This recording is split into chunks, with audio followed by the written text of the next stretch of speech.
Is Cyberpunk Edgerunner worth your time? Right now we have hundreds of different anime options to watch. They are just a click away or sadly in a trash streaming service. So why should you watch Edgerunners? Among this massive pile of anime, there are some gems. One of those is Cyberpunk Edgerunners, the most recent anime released on Netflix.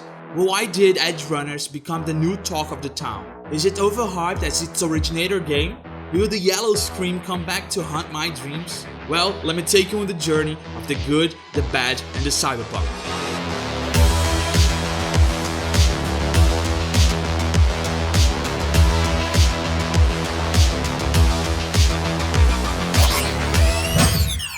At the start of Edgerunners, the spectator is thrown into a dystopic world of technology and madness.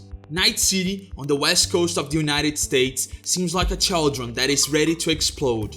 It ain't a surprise when the first person presented starts annihilating every cop he sees in a bloodbathed fight made to paint what this world is about.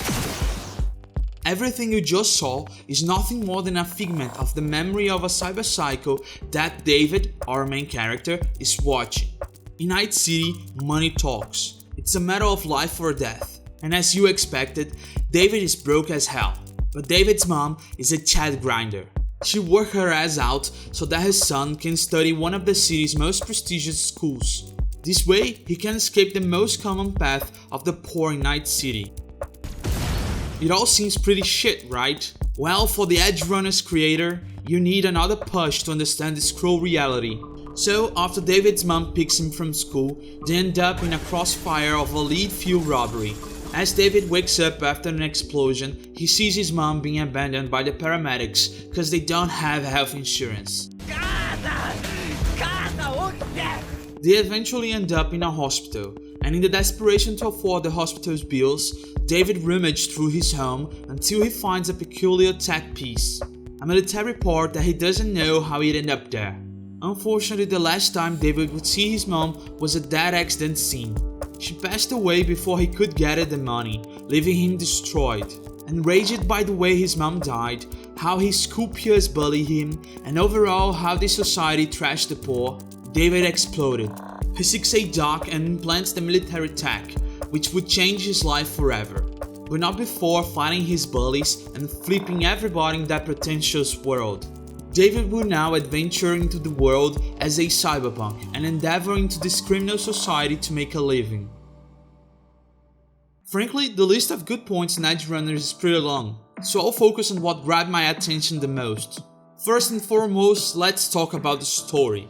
Boy oh boy, the whole journey that David goes through as an Edgerunner is like slowing down your car to see a road accident. You know it ain't gonna be something pretty.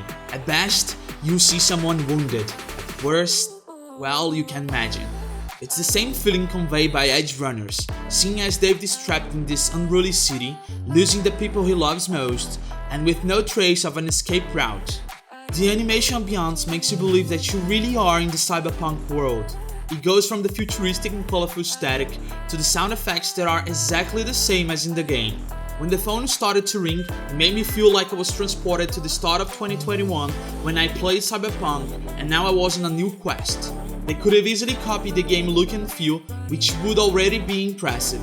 Still, the level up done by the anime art style is baffling, making it look like the same world but a lot more energetic and saturated. And to wrap it all up, the soundtrack. It feels like the songs were hand-tailored to convey the feelings of the anime. Even though most of the songs have a futuristic vibe, they clearly have different intentions and express several emotions.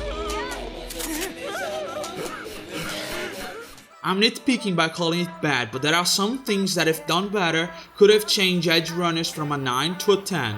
Sometimes it felt like the only life put on screen was the main character or what was the focus at the current moment, which is quite common in animes. Animating the background is a hassle that costs money, time, and doesn't improve the content all that much. But sometimes it could pop up the universe further if there were more interactions between the MC and the world around him. Even though the plot is quite exciting, fun, and balanced by the same level of sadness, some things were pretty much telegraphed, which made me expect them and not be as surprised as I wished. But maybe that's on me. If I hadn't consumed so many stories, I probably wouldn't have seen those events coming, and maybe my experience would have been different. Although knowing some things would happen, it didn't impact my experience all that much. The way the plot unrolls is so unpredictable that it is almost impossible not to be surprised. From now on there are spoilers, so if you're not interested and plan on watching Edgerunners, I suggest you put the pedal to the metal and go watch it. But hold on, if you've already watched or are interested in knowing more, let's keep analyzing. Edgerunners characters feel like they had a life before the anime. This past makes them more distinct and human. The bond created by David's Cyberpunk group are deepened by every episode, and in the end they feel like a family of misfits, making it even harder to see one by one die. Some of them deserved a more glorious death, like Rebecca. She dies in a question of seconds. It's a bold death, but it left me wishing for a better ending for her. Even more knowing that she was almost cut from the story at pre-production because CD Projekt Red said the lollies doesn't exist in Cyberpunk. Cyberpunk, be it anime or game, both worlds have a lot in common and tell similar stories. The city will chew you up and spit you out. The only way to escape fate is to get out of town. Unfortunately, David's story ain't meant to have a happy ending. Its purpose is to be a brave ending.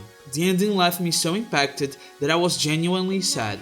Sad to know that I will hardly find something as good as what I just watched. Sad to have only 10 chapters, even though that's one of the things that made the experience so good. And finally, sad because the ending toys with your feelings. It leaves you with a bittersweet taste in your mouth.